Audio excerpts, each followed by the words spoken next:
Hello, everyone. My name is Jean-Loup Rault, and I'm a professor of animal welfare science at the University of Veterinary Medicine in Vienna. And today I'm going to, during this seminar, present a paper that was published yesterday in Biology Letter, which described a consensus on the definition of positive animal welfare. And you can see that I was not alone in this, but we had a whole group, a whole team that made this possible. And I'm talking on behalf of this group today. How are you doing today? Maybe you had some bad thing happening earlier, maybe you had some good things. What we are really asking with this question ultimately is, are you happy? What makes you happy? For some, it's thinking about the next holidays. For others, it may be about spending time relaxing or exercising at home, gardening, or spending time with family and friends. Happiness is something that we think about quite instinctively, but we also tend to think about it quite differently. If we're in a room together and I ask you to turn around to your neighbor and discuss what makes you happy, you'll probably realize that you may have very different views or different ideas about it. And for this talk, we are going to turn the question not to you or your neighbor, but to other animals. Are they happy with their lives? Related to this idea of happiness is a term that is being increasingly used in the scientific literature, but also outside, which is called positive animal welfare. For some people, we equate two positive emotions in animals. For others, it's about engagement, the animal engaging with the environment, engaging with their conspecific. Some see it as a quality of life of an animal, and in particular, a good life. And others relate it to this concept of animal happiness. So we see that there is a diversity of views, but there's also some commonalities. For example, both positive emotion and engagement focus on the positive experiences specifically. So we could categorize them under what we can call hedonic positive welfare, whereas quality of life and happiness, for instance, look at both positive and negative experiences and trying to see if the animal is in a net positive balance. So we could call this a positive welfare balance. So we see that there is a plurality of view about how one conceptualizes positive animal welfare. And plurality is good, but we also have to make sure that we are talking about the same things. And we have to make sure that we agree on the best approach to study it. And so there is what we call conceptual uncertainty at the moment. And this is potentially dangerous because it could lead to a loss of meaning if we mean many different things by using the same term. However, animal products are already being marketed with happy egg that apparently taste better, with happy cows that are healthy cows and apparently produce better milk, or you can buy happy dog food. The problem with this is that this needs to be backed up by evidence. And if we look at reality, we might also see quite different pictures. A lot of beef cattle, for example, are raised in this feedlot. Many horses are still kept individually in store. And for pig and poultry, we see highly intensive system. So there is here a potential loss of credibility of the term if the reality in what is being advertised is so drastically different. So to help on this topic, 2 years ago, a scientific network was created, which is called LIFT, for lifting farm animal lives. It regroups over 330 scientists from 42 different countries. It's a big initiative, and there's a lot going on all around this topic of positive animal welfare. You see that it is quite EU biased due to the nature of the funding, but it is a cross-disciplinary network. I have listed here some of the examples of the discipline that are currently being represented.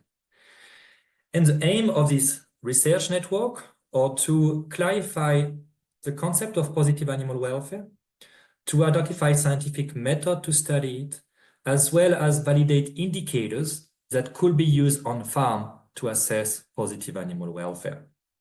And as a first step towards this aim, we convene a working group, a team of 20 different scientists from 15 different countries, which are active on this topic and brought different disciplines together. We met in Vienna about a year ago, and the goal was through discussion to discuss a consensus and agreement about what do we mean with the term positive animal welfare. And this is here the full definition. I know it looks like a lot, don't worry, there is no quiz at the end, and I'm going to guide you actually through each of the 5 sentences that compose this definition, explaining you how we came up with this term. And I do have to mention sometimes that we will abbreviate positive animal welfare as this PO. The first sentence is the essence of the definition. It defines positive animal welfare as the animal flourishing through the experience of predominantly positive mental state and the development of competence and resilience. The first word that probably stands out to you is that we use the term flourishing. In humans, flourishing is what we call a composite concept. It's composed of different things, but there is no agreement in the human literature on how do we define flourishing. Typically, it's seen as including the experience of positive emotions, of life satisfaction, engagement, a sense of meaning or accomplishment, and good and fulfilling social relationship. In animals, it's an understudied topic, but we see it as an aspirational goal for scientists toward understanding and for caretakers toward allowing for in animals. We also mentioned positive mental states. Some will call it positive emotions or positive affective state. We decided to use the term mental state because we see it as encompassing both this emotional component and the cognitive aspect. And we have method now to study mental state in animal through change in behavior, in physiology, or in cognition. And we are talking about the mental state that are here on the right hand of these quadrants, which are of positive valence. But we also recognize that it is also about more than just positive mental state. It is about allowing animal to develop competence, which is the use and capacity to pursue goals. This may be about building skills and acquiring information, and it relates to concepts like agency, for example, in the literature. It is also about resilience, the animal's capacity to cope with challenges and being either minimally affected by them or recovering quickly. And we see that this competence and resilience, in addition to the positive mental state, are here to help the animal to cope with future and unexpected events. The second sentence warns against what it is not, to clarify any potential misunderstanding. Positive animal welfare goes beyond just ensuring good physical health, and it also goes beyond the prevention and alleviation of suffering. The state of welfare of an animal is often depicted on a continuum from very poor to very good. And a lot of research of animal welfare science has focused on eliminating suffering, pain, fear, or distress. Let's not mistake, eliminating suffering is still crucially important. But by just removing the cause of suffering, we might not necessarily get to the positive, but more to this neutral state. We now know, for example, how to keep animals in good physical health, but often in understimulating environment when the animal may be bored, for example. So we need to think about how do we move to the next level up and ensure both their physical, but also their mental health.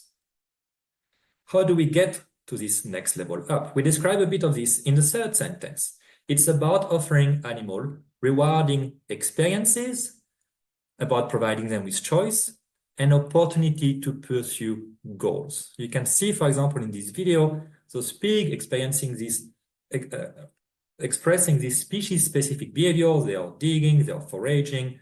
Some of them are interacting with these branches, and we see this tail wagging as a sign of excitement.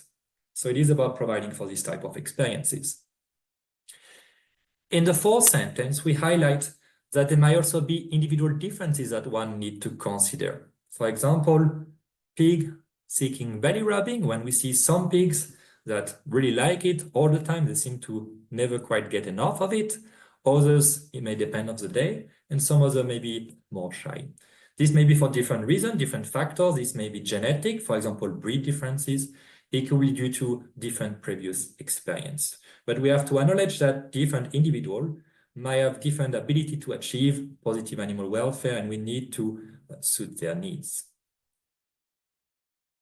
And the fifth and last sentence describes that positive animal welfare can be assessed using animal-based indicators. These are measures that are taken on the animal and that are reflective about how they are coping with the environment. For example, hair and tail posture.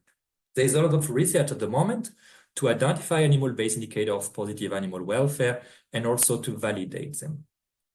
We also acknowledge that it can be evaluated over different time scale. Some people will think about an acute event triggering a positive emotion. Others will rather think about how it influences the mood of the animal, so over a slightly longer time frame, whereas others will think about a much longer time, even maybe the lifetime of the animal, when they think about concepts like quality of life and whether the animal has a good life. So we are acknowledging that there could be different view on the time frame that one can use to look at positive animal welfare.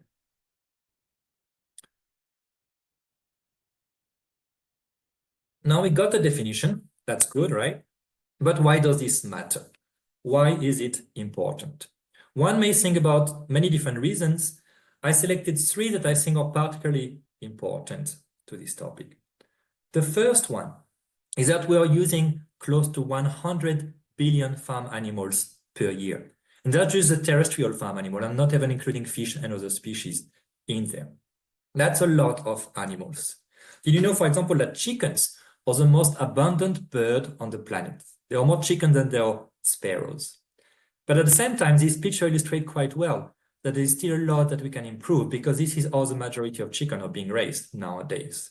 And we can improve this by applying some principle from this definition.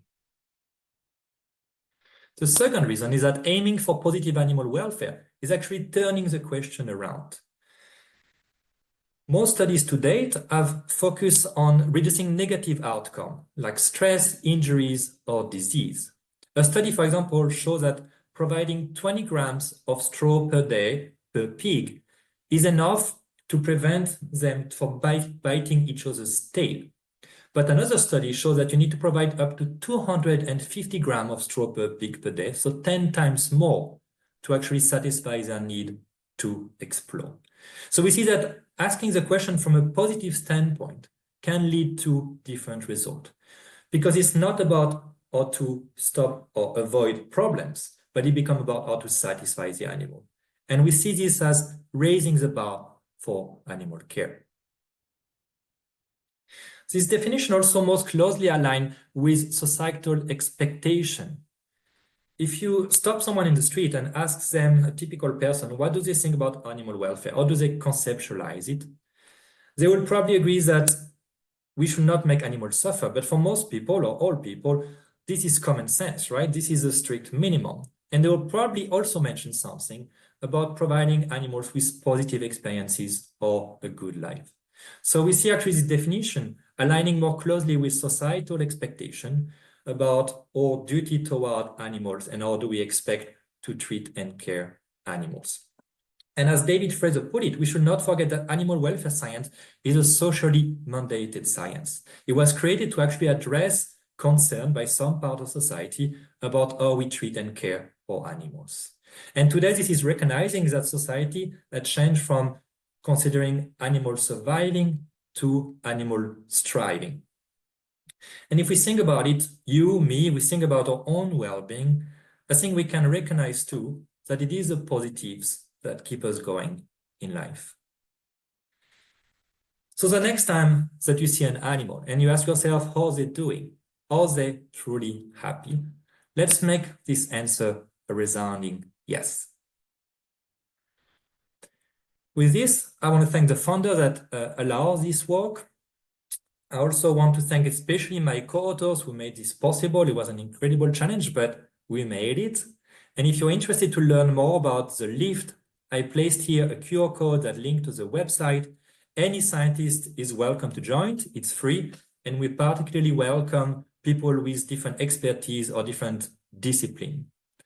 And finally, I want to thank you for your attention. I will just come back to the paper, which contains a lot more than I was able to describe today, and also has a lot of references. So I will redirect you to this paper if you're interested to know more about it.